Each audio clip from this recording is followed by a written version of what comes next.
Definisi mengganggu tetangga itu bagaimana Pak Ustadz? Apalagi kita di komplek perumahan. Saya terganggu tuh dengan tetangga saya ini Pak Ustadz. Kenapa kau terganggu? Bininya cantik kali. Cantik ciptaan Allah. Kalau bini itu cuma ditengok aja bisa dihamil. Jelas? Tak jelas juga payah lah aku menjelaskan. Anak saya itu amal saya. Jadi yang tak punya anak atau meninggal jomblo, tak usah takut, kami mendoakan. Ini ustadznya emosi, tidak emosi. Memang begitu dia kalau menjelang sarapan itu memang begitu.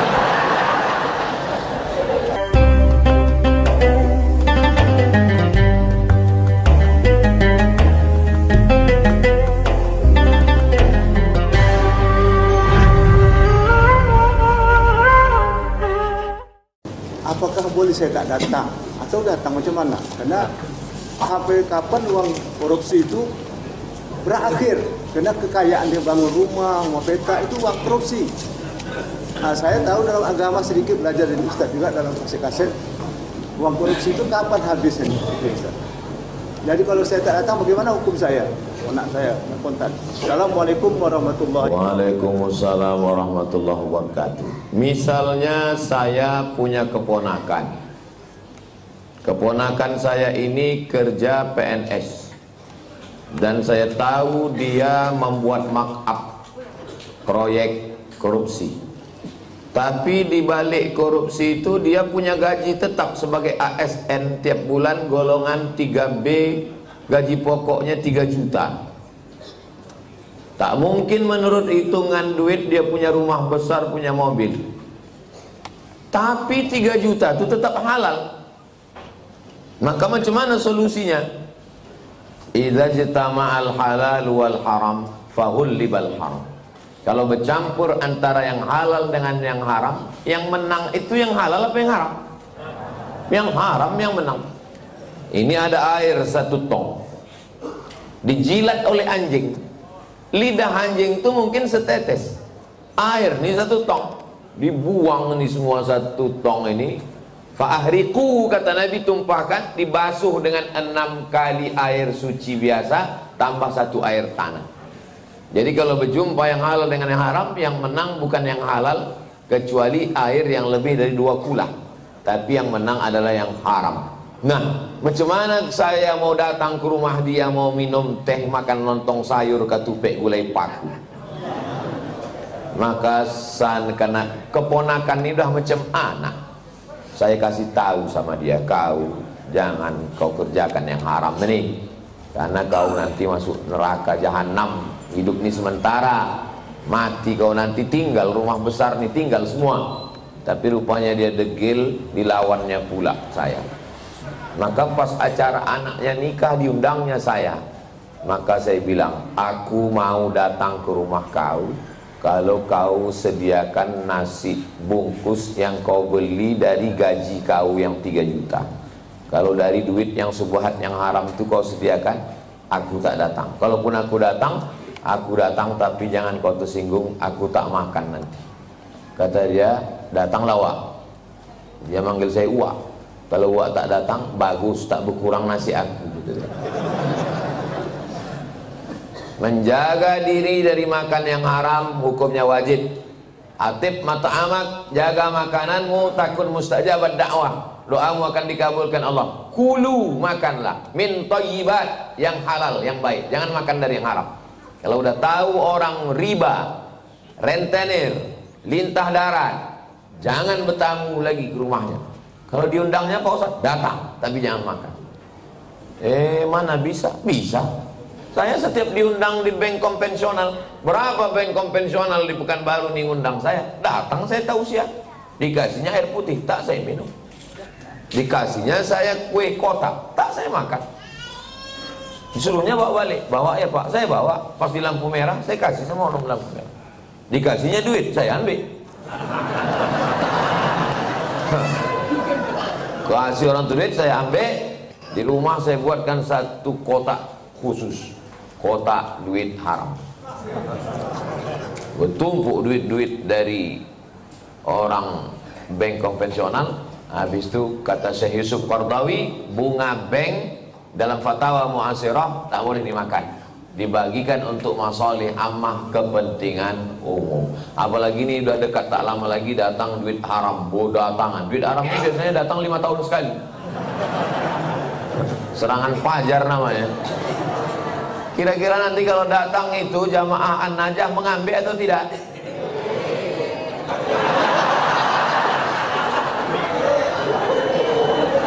Nanti kita.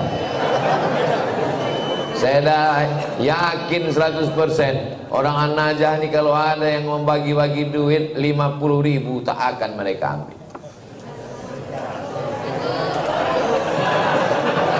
Mudah-mudahan Allah menjaga kita dari makan haram.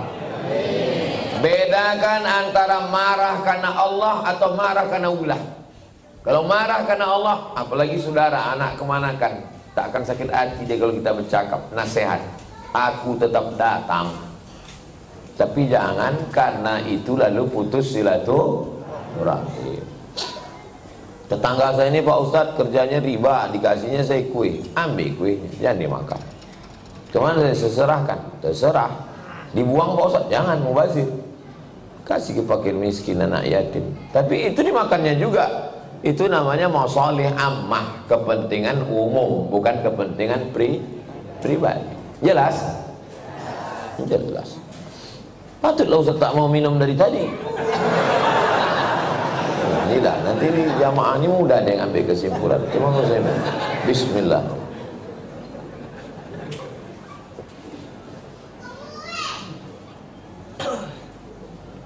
Saya dikasih tahu sama jamaah, Ustaz jangan sembarangan minum, nanti Ustaz kena racun. Tapi saya yakin di Masjid An-Najah ini tak ada yang meracun saya. Orang ini baik-baik. Awas kalau mati saya pulang dari sini. Ada ibu-ibu, nenek membawa cucu ke masjid, sedangkan cucunya itu meribut, dibiarkannya lari-lari, mengganggu konsentrasi kita sholat atau dengar ceramah. Saya balik ke Pekanbaru ini 2008, sekarang sudah 2025. Belum pernah sekalipun marah karena anak menjerit lari-lari, belum pernah sekalipun. Kenapa Ustaz tak pernah marah? Karena budak itulah nanti yang akan meramaikan masjid. Kalau kita marah ke budak-budak kecil, siapa yang akan sembahyang ke An-Najah ini nanti? Ada masjid itu kadang tak ada suara anak-anak, sepi, atuk-atuk semua. Patutlah tak ada ribut, batuk aja isinya. Cuman kadang kan tak semua emosinya bisa stabil macam Ustaz Somad.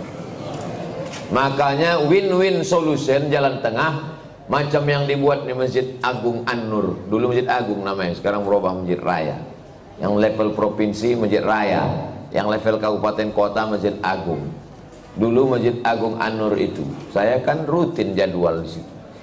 Waktu tarawih, pulang saya tarawih, anak-anak saya tengok dibuat satu sop khusus di belakang. Heran saya, kenapa anak-anak ini tak meribut? Rupanya ada satu petugas pakai baju hijau, membawa rotan sebesar ini. Dia tak sholat, dia khusus mengawas. Pas saya jumpa, pas saya tengok gini, senyum dia. Ustaz, saya bilang, mau kau bantai anak-anak? Enggak Pak Ustaz, kalau saya pukul marahlah ayahnya. Jadi itu nakut-nakuti aja. Bagus. Jadi nanti diangkat ada satu security khusus untuk anak-anak. Jangan anak diletakkan di celah. Letakkan celah. Pertama, anak ini memutus sop, kecuali anak saya. Anak saya tak memutus sop. Kenapa? Karena ujung senapan angin sudah dipotong. Karena di dalam itu ada najis. Yang kedua, kenapa anak ini diletak di samping? Anak ini belum mumayyiz. Macam mana cara membedakan udah mumayyiz sama belum? Kalau dia meribut, kita gini kan, itu udah mumayyiz. Tapi kalau dia meribut, kita gini kan, dibalasnya balik, kawa. Nah, itu jangan dibawa. 4 tahun ke bawah tak bisa. Dibawalah budak umur 3 tahun, diletakkan di celah samping kita. Begitu kita takbiratul ihram, Allahu Akbar, dia pun berjalan, berlari. Di samping ini ada atu-atu yang kacamatanya di bawah. Asal budak ni lalu, atu ni takut. Kata dia. Itu waktu salam tuh cuman sekali aja salam. Salam tuh ke kanan cuman. Assalamualaikum warahmatullah. Apa? Berkelayok di masjid. Kalau ada di perumahan ini 100 orang, yang ke masjid itu 50, sudah banyak kali itu. Yang 50 ini pun berkelahi pula lagi di masjid. Bertinju di masjid gara-gara budak berkelahi. Apa kata orang yang tak sembahyang? Untung kita tak ke masjid. Tolonglah kita jaga persatuan ini. Bisa dipahami? Jelas. Insya Allah kalau saya ceramah jelas. Kalau ada orang bilang Ustaz Somad itu tak jelas, telinga kau kokak.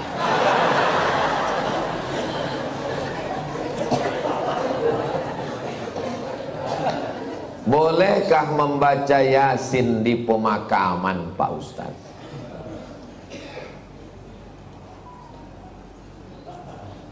Kata Imam Nawawi, meninggal tahun 676. Nama kitabnya Riyadhus Shalihin min kalami Sayyidil Mursalin. Dia mengutip pendapat Imam Syafi'i. Wa qala Syafi'i, Imam Syafi'i berkata, wa in khatimul Qur'ana kullahu kana hasanan. Seelok-eloknya, sarancak-rancaknya dikhatamkan sakhatam Quran, bukan surat ya, sakhatam Quran. Saya tak bisa membacakan sakhatam Quran di makam emak saya karena makamnya di Sumatera Utara. Saya mau pergi, saya membaca di rumah. Di makam saya minta ada orang membacakan sekhatam di makam almarhumah emak saya, mengamalkan fatwa Imam Syafi'i. Yang seelok-eloknya dikhatamkan, dikubur itu sekhatam. Kalau tak sanggup sekhatam, maka bacalah hatinya Al-Quran. 30 juz 114 surat tuh, mana hatinya? Wa qalbul Quran ya. Itulah mengapa kalau kita ziarah kubur membaca surat ya. Ada 3 hati. Yang pertama qalbul Quran, yang kedua qalbul lail, yang ketiga qalbud da'i. Qalbul Quran, hatinya Quran, Yasin. Qalbul lail, hatinya malam, sepertiga malam, jam 2. Qalbud da'i, hati orang yang berdoa ketika tahajud. Berjumpa 3 hati. Hati Quran, hati malam, hati manusia. Maka kata Imam Az-Zabidi dalam kitab Syarah Ihya Ulumuddin, mungkin terkabul doa kalau ketemu 3 hati. Maka bacalah surat Yasin pada saat tahajud malam. Habis itu berdoa kepada Allah. Apa kata Imam Ibnu Katsir tentang surat Yasin?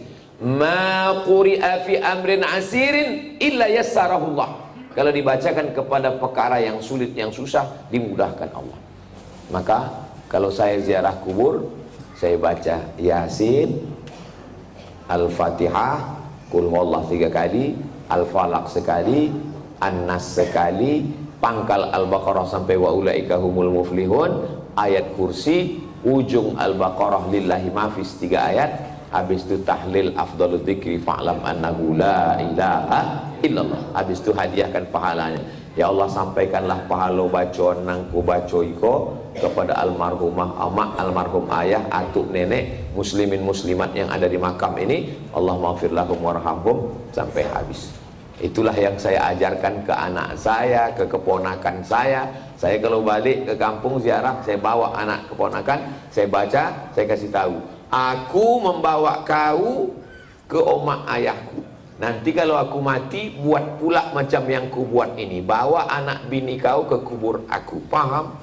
Yo, kata dia. Begitulah yang kita baca dalam ulama-ulama Imam Nawawi. Kalau ada orang di Pekanbaru ini yang tak percaya bahwa bacaan itu sampai pada orang mati, saya tak bisa membuktikan. Karena ini perkara ghaibiat. Saya hanya bisa menyampaikan dalil-dalilnya. Saya tak percaya, kata dia. Ya macam mana membuktikannya? Maka kalau ada orang yang menantang saya, belum ada lagi. Saya tak percaya. Tolong nama kau lengkap sama nama ayah kau. Nanti kalau kau mati, ku kirim. Kalau tak sampai, cepat kasih kabar. Ini kan masalah gaib. Kalau masalah gaib ini yang ditengok adalah dalil. Ana Rizki, khirijin min Ma'had Nuril Hidayah Bengkalis. Sa'usallimukum ya Ustaz. Kaifa ra'yukum law nastamir ad-dirasah al-aliyah lakim lan najid ridha min walidina. Nama saya Rizki. Khirijin jamak, mufrad khirijun. Saya alumni dari Ma'had Nuril Hidayah Bengkalis. Sa'as'alukum, saya mau bertanya ke Ustaz. Kaifa ra'yukum law nastamir dirasah, nuwasil ad-dirasah. Laisa nastamir, nuwasil ad-dirasah. Bagaimana pendapat Ustaz kalau kita mau melanjutkan ke perguruan tinggi tapi orang tua tak setuju? Mau melanjutkan perguruan tinggi fil kharijid daulah, mau keluar negeri, tapi emak dia tak setuju. Saya ini adik-beradik dua.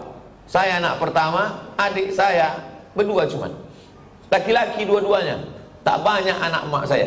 Jadi waktu saya lulus mau ke Mesir, berat dia mau lepas saya. Aku anakku dua, tak ada anak betino. Semana nanti aku dah tua.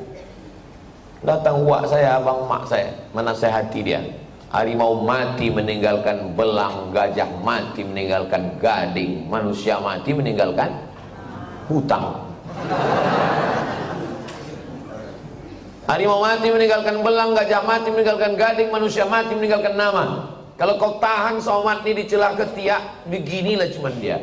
Tapi kalau kau lepaskan diri belajar, jadi orang dia, mengajar dia, mengalir pahalanya sampai hari kiamat. Betul cakap puasa itu. Sampai hari ini di mana aja saya tausiah, pahalanya mengalir ke makam almarhumah emak saya. Maka ibu-ibu yang sayang ke anak, bukan kalian siapkan anak dalam kelambu, bukan kalian suapi, lepaskan dia sejauh mata memandang. 4 tahun aku tak balik. Kenapa tak balik? Ongkos mahal. Sampai terpikir juga di kepala, jangan-jangan aku anak angkat, anak adopsi, balik. Sampai akhirnya 2017 saya daftar S3 ke Sudan. Waktu itu umur mak saya sudah 70 tahun. Saya suruh Muhammadiyah. Saya bilang, mak, saya mau mencoba dia, kuat tak dia. Mak sekarang udah 70, di rumah ini sendiri. Aku mau S3 ke Sudan. Nanti kalau S3 ini 2 tahun aku di Sudan tak balik-balik. Apa kata dia?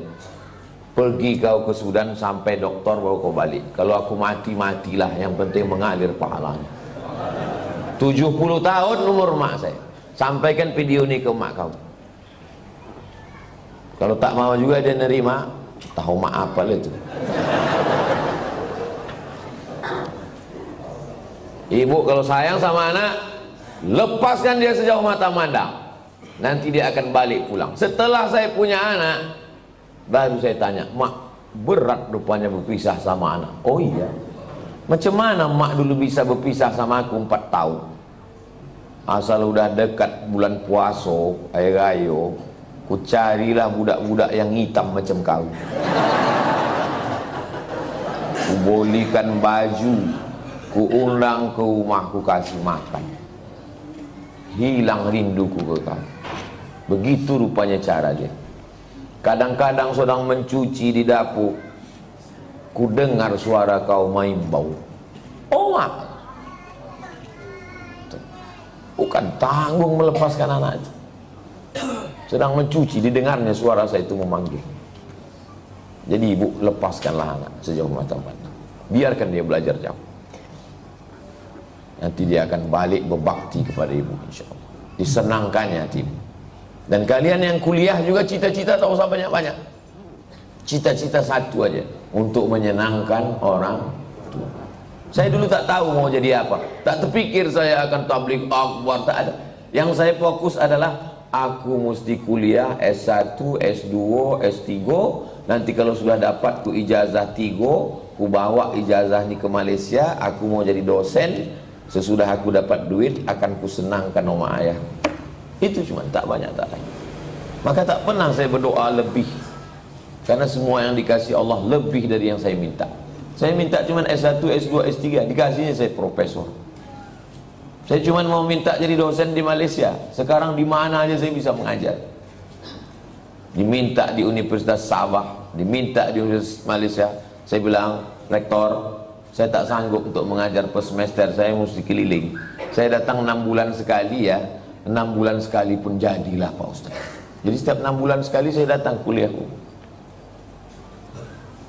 Bahagiakan orang tuamu, lepaskan anakmu wahai bapak ibu.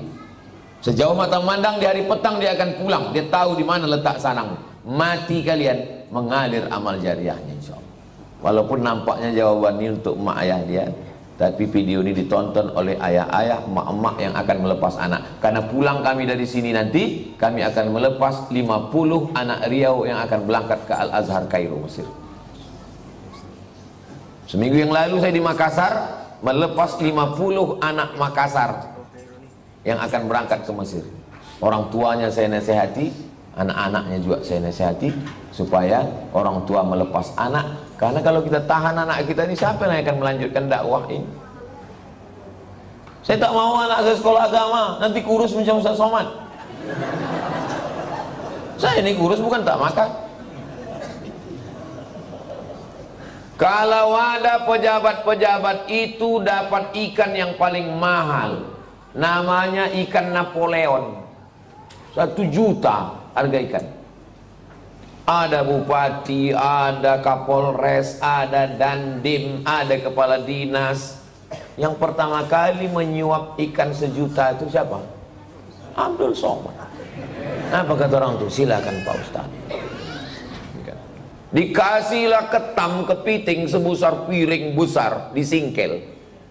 Bupati tak berani makan, tentara gagah dan dim tak berani makan ketam. Polisi berseragam berpistol tak berani makan ketam. Tak kalian makan Pak, kolesterol Pak Ustaz.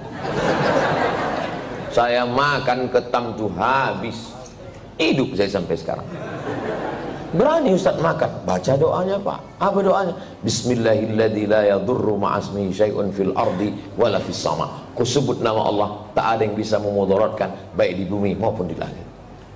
Nanti kalau saya sakit Pak Ustaz, aku tak tanggung jawab.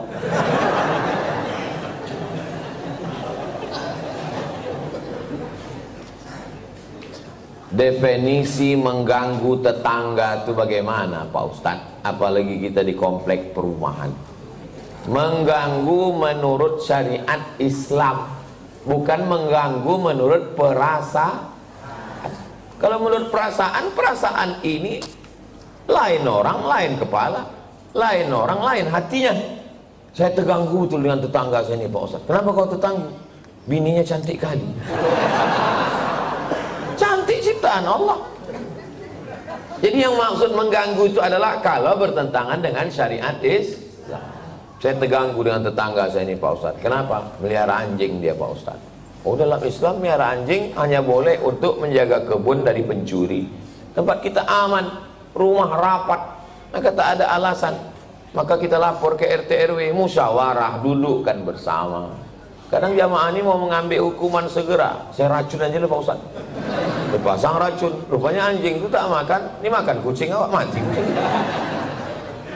Dimusyawarahkan, wa amruhum syura bainahum. Hari libur, hari Ahad, rumah dekat-dekatan, dipasanglah lagu bum bam bum bam bum bam. Belilah earphone. Berapalah harga earphone? Dengar sendiri. Bum bam. Jadi dipasang satu komplek. Kan tak semua orang suka lagu itu. Apalagi di situ ada orang-orang tua yang jantungnya tak kuat. Mendengar itu, kata dia mati. Ini mengganggu. Menurut syariat pun tak betul. Nah, maka menurut syariat agama Islam, rumah berdekatan, sempadan cuma dinding, dinding pun tak penuh ke atas, ditanamlah pula pokok mangga pas. Buahnya apa tak asal menengok meniti air. Nah, ini mesti menjaga. Maka kata Nabi, idza tabakhta, kalau kau memasak, fa'aksir ma'aha, banyakkan kuahnya. Pesan Nabi ke tetangga, kalau kau masak banyakkan kuahnya. Untuk apa? Berbagi ke tetangga, menyambung tali silaturahim.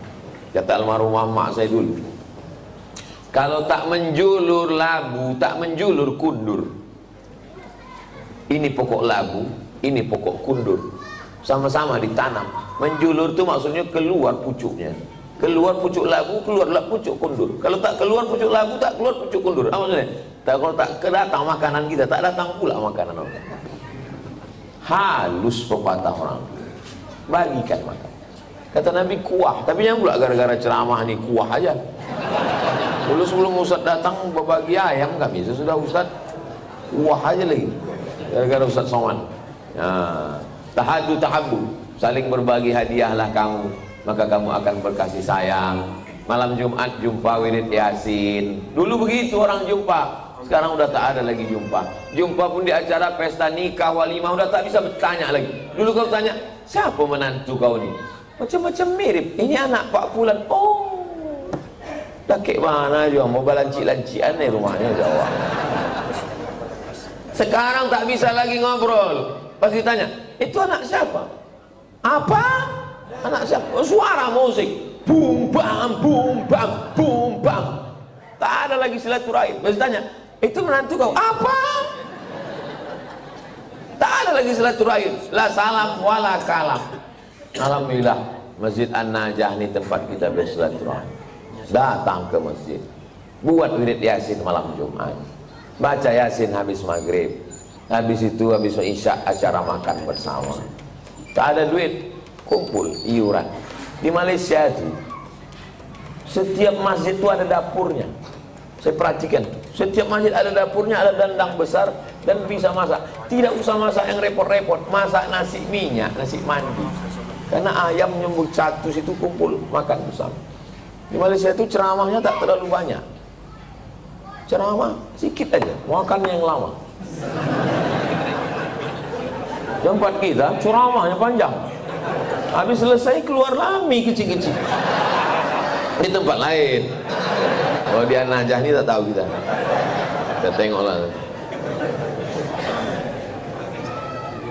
Saya menikah dengan seorang duda. Sudah 10 tahun pernikahan ini saya belum punya anak. Saya mempunyai anak sambung, anak sambung. Saya menyayangi dan mencintai seperti anak kandung saya. Anak sambung saya selalu meminta doa dan ridho dari saya. Apakah doa saya akan diijabah? Karena saya bukan ibu kandungnya. Dan jika saya meninggal nanti, saya tak ditakdirkan untuk punya anak. Apakah doa anak sambung saya nanti sampai ke saya, Pak Ustaz? Yang pertama, ibu sama anak kandung tuh sama anak sambung ini sampai mati tak bisa menikah. Karena menjadi mahram mu'abbad namanya. Mahram mu'abbad menjadi mahram kekal selama-lamanya. Karena sudah menjadi menikah sama ayahnya. Itu yang pertama. Yang kedua, wudhu tak batal dalam mazhab Syafi'i.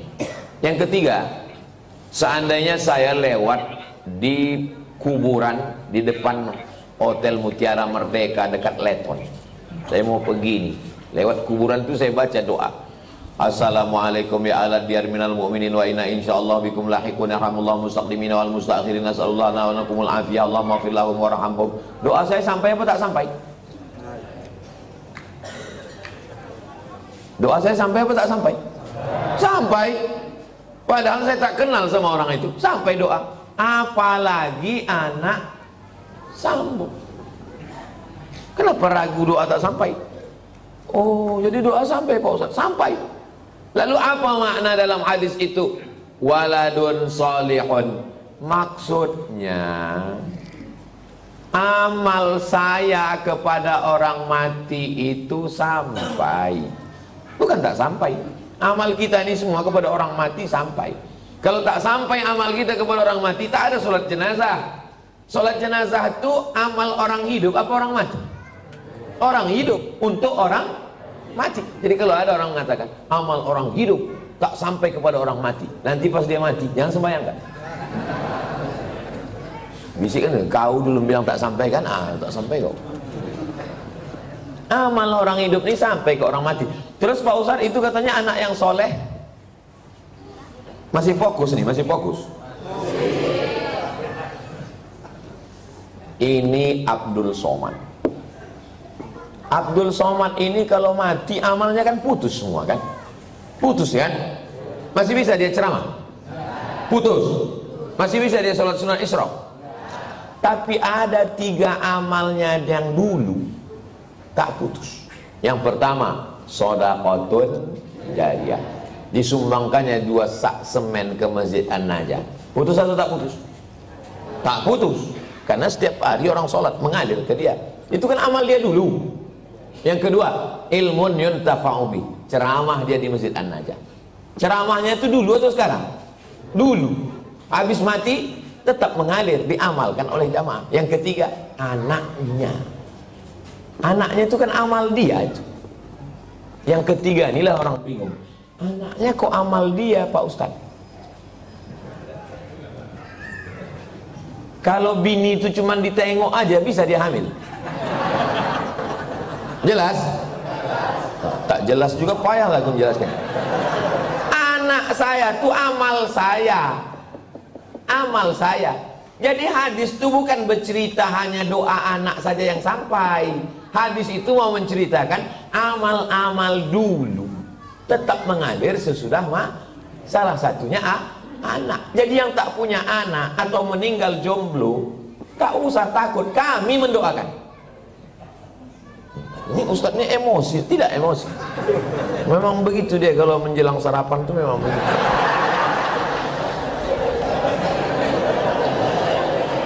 Seumur-umur saya membaca pertanyaan, inilah tulisan yang paling cantik. Cantik kan? Cantik kan? Bisa pula rapi menulis. Saya bolak-baliklah menulis rapi, tak bisa-bisa. Memang irilah saya menengok tulisan. Mudah-mudahan anak saya bisa cantik tulisannya begini. Assalamualaikum, berapa kali dah dia mencobanya ini. Assalamualaikum warahmatullahi wabarakatuh. Waalaikumsalam. Alhamdulillah wa syukurillah. Alhamdulillah wa syukru lillah. Saya kurang. Alhamdulillah wa syukru lillah.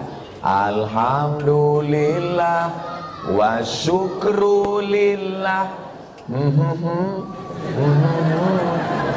Jadi jangan syukurilah. Bukan syukurilah. Syukurilah itu bahasa Indonesia, syukurilah ya. Kalau bahasa Arabnya alhamdulillah wa syukru lillah. Semoga Ustadz Somad dalam keadaan sehat dan selalu dalam lindungan Allah. Amin. Sekarang tak boleh lagi doa menyebut amin. Dilarang oleh Bawaslu. Karena udah musim-musim kampanye. Saya ini menyampaikan menuju pemilu damai. Ini penting bagi Bapak Babinsa dan Babin Kamtipmas untuk menjaga ketertiban. Jadi nanti jangan heran kalau udah 100 hari menjelang pemilu, ghairil maghdubi alaihim waladdallin. Tak boleh, itu keberpihakan. Sunyi nanti masjid diam.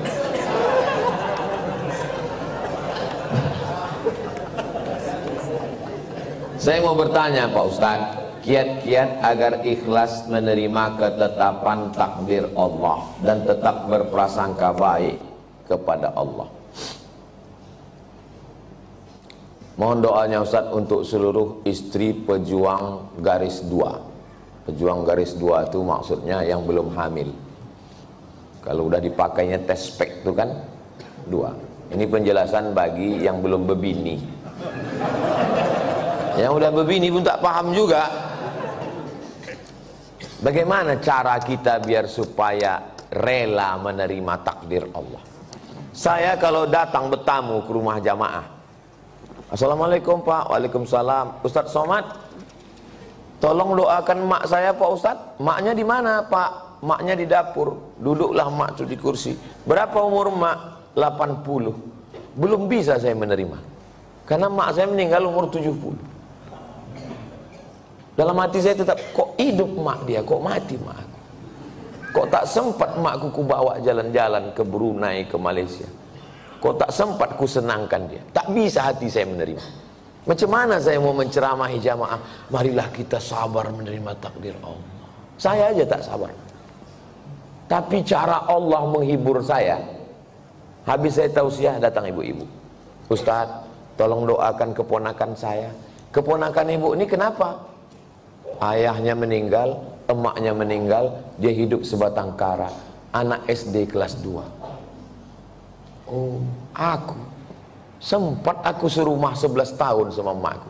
Dari 2008 ke 2019. Ini budak nih kelas 2 SD sebatang kara. Ternyata yang membuat kita bisa sabar itu adalah ketika membandingkan dengan orang lain. Begitu cara Allah mengajar saya. Ayat tak mempan, hadis tak mempan. Kenapa tak? Saya yang berceramah, saya yang nyuruh orang sabar. Tak bisa saya terima.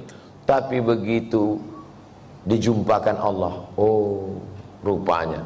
Maka diantaranya yang membuat kita kuat ini adalah dengan memperbanyak bercerita dengan orang. Kita ini kalau banyak bercerita, ngobrol dengan orang, itu menyadari betapa besarnya nikmat Allah kepada kita. Aku pula bisa begini-begini, kawan ini tak sempat berbakti, jumpa pun tak sempat. Yang kedua, bagaimana caranya? Caranya adalah menguatkan dalam hati bahwa innallaha katabal maqadir, Allah sudah menuliskan takdir 50 alfasana, 50.000 tahun qabla an yakhluqas samawati wal ard. Sebelum Allah menciptakan langit dan bumi, Allah sudah menuliskan takdirku 50.000 tahun sebelum Allah menciptakan langit dan sengaja dihunjamkan terus ke kepala. Abdul Somad, Allah sudah menuliskan 50.000 tahun sebelum menciptakan langit dan bumi bahwa kau sama emak kau itu cuma sampai 2019. Lebih dari itu bukan kuasa kau. Asal terlintas itu terus. Otak itu dihunjamkan dengan hadis itu. Yang ketiga, membuat sesuatu yang terus mengalir. Sedekah untuk santri, untuk Palestina. Asal teringat, baca Al-Fatihah. Teringat macam-macam, baca Al-Fatihah. Malam Jumat, baca Al-Kahfi, baca Yasin. Hadiahkan pahalanya. Undang anak yatim, fakir, miskin. 3 itulah cara untuk mengurangi beban hati kita. Allah berjanji kalau kita beribadah, falyabudu rabb hadzal bait, banyak-banyak beribadah. Allah cuma minta kita satu ibadah. Balasannya Allah kasih 2. At'amahum min ju' wa amanahum min khawf. Kalau kau lapar, Allah kasih kau makan. Kalau kau risau, amanahum, Allah beri kau aman, tenang. Syaratnya banyak ibadah. Perbanyak ibadah. Pagi sholat isyraq, sholat duha, malam bangun mandi, sholat sunat wudu, sholat sunat taubat, sholat sunat tahajud, sholat sunat hajat, zikir, banyak bertasbih. Zikir 3 pilihan, zikir banyak, zikir pilihan 3. Pertama istighfar, yang kedua sholawat, yang ketiga afdalul zikri fa'lam annahu la ilaha illallah. Astaghfirullahaladzim, astaghfirullahaladzim, astaghfirullahaladzim. Kalau tuan membeli peniti, jangan ditusukkan ke sayur kubis. Kalau mik sudah mati, tandanya waktu sudah habis.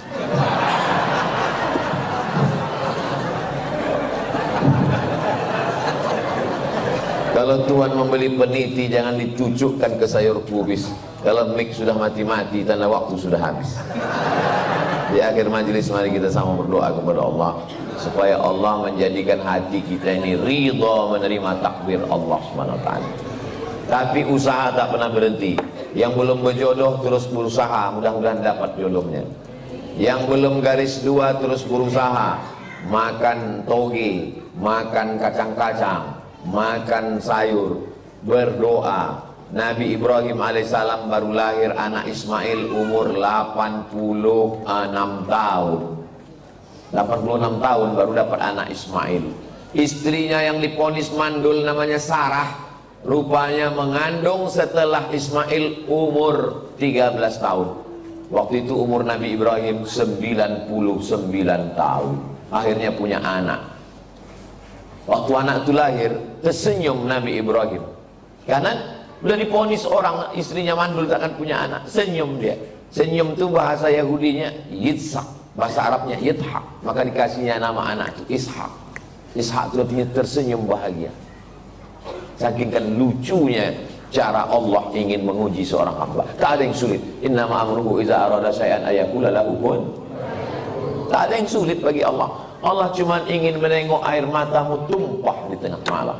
Allah cuma ingin melihat sujudmu lebih lama. Dalam perjalanan hidup saya, dipukul ombak, diempas gelombang, baru saya paham. Rupanya kalau hidup ini tenang-tenang saja, tidak akan melahirkan nakhoda yang ulu. Kalau tidak tajam ombaknya, sujud kita sebentar. Tapi kalau pukulan itu kuat, lama sujud kita dan terasa nikmat. Karena tak ada lagi kawan yang bisa diajak berbisik. Akhirnya kita berbisik ke tanah. Malaikat-malaikat di langit memintakan doa itu dikabulkan Allah Subhanahu wa ta'ala. Mudah-mudahan kita termasuk orang yang diberikan Allah kekuatan istiqomah iman dan Islam. Ala hazihin niyah al-Fatihah. A'udzubillahi minasyaitonirrajim. Bismillahirrahmanirrahim. Alhamdulillahi rabbil alamin arrahmanir rahim maliki yaumiddin. Iyyaka na'budu wa iyyaka nasta'in ihdinas siratal mustaqim. Shiratal ladzina an'amta 'alaihim ghairil maghdubi 'alaihim waladdallin. Amin. Rabbana fir lana dzunubana, ampunkan dosa kami ya Allah. Wali abaina, ayah kami, wali ummahatina, mak kami, wali azwajina, pasangan hidup kami, wali dzurriyyatina, anak cucu keturunan kami, wali man hadarana, semua yang hadir di majelis ini, wali man syarakana, jamaah kami yang mengikuti dari jauh, hatinya tetap terpaut dengan ilmu yang kami sampaikan. Waliman ahsana ilaina, orang-orang yang sudah berbuat baik pada kami belum sempat kami membalasnya. Wali jami'il muslimina wal muslimat wal mu'minina wal mu'minat al ahya'i minhum wal amwat bi rahmatika ya arhamar rahimin. Allahumma ansur ikhwanana al mujahidina fi Palestin. Tolong saudara kami yang sedang teraniaya di Palestina ya Allah. Wa dammir a'da'aka a'da'ad-din. Hancurkan Israel, musuh kami, musuh engkau, musuh semua orang-orang beriman ya Allah. Allahumma ja'al hadzal balada baladan amina. Jadikan bumi Lancang Kuning negeri yang aman dan damai. Baldatun thayyibatun wa rabbun ghafur. Allahumma dafa'anna al-ghala' wal waba' wal fahsya' wal riba wal zina wal munkar. Selamatkan kami, keluarga kami, masyarakat kami dari riba, dari zina, dari narkoba, dari LGBT, dari perbuatan keji dan munkar. Allahumma khtim lana bi husnil khatimah wa la takhtim alaina bi su'il khatimah.